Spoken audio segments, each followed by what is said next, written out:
and populism, I will go to the facts.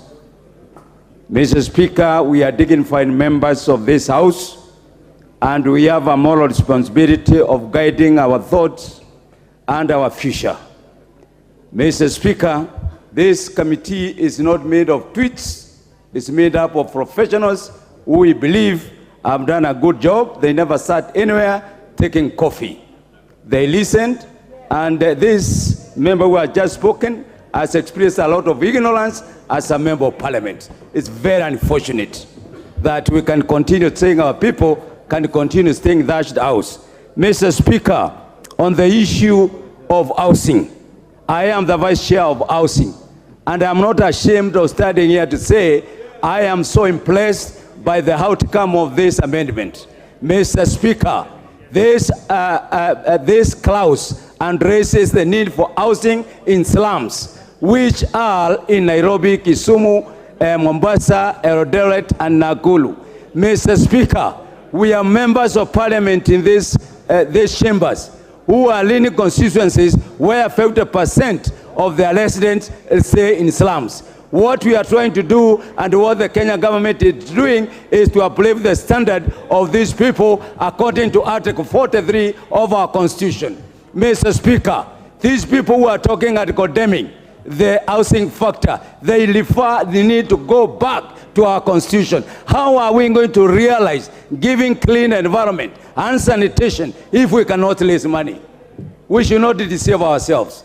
I think the politics of populism, I am shocked. Even the members of parliament for Kasarani, Mathare, Kibra, they are all seated here shouting and condemning the people who they are reading. And you are sitting, you are staying in a 5-bedroom house, 5-star house, and here you are, the government is giving a long-term solution to the problem, yet you are here trying to teach us on how to think. We are not going to think that way. We want to have a future for our people. Mr. Speaker, we want to create affordable housing for our children and generation to come. We have to have a fund that is going to do this. Mr. Speaker, this bill is not only creating houses, it's also creating employment for our children. That is the concept of housing. It is going to make utilization of our local resources, and it's going to enhance manufacturing, and it's going to create businessmen. So we are dealing with a very global and major issue, not the trivial aspect of just the shelter.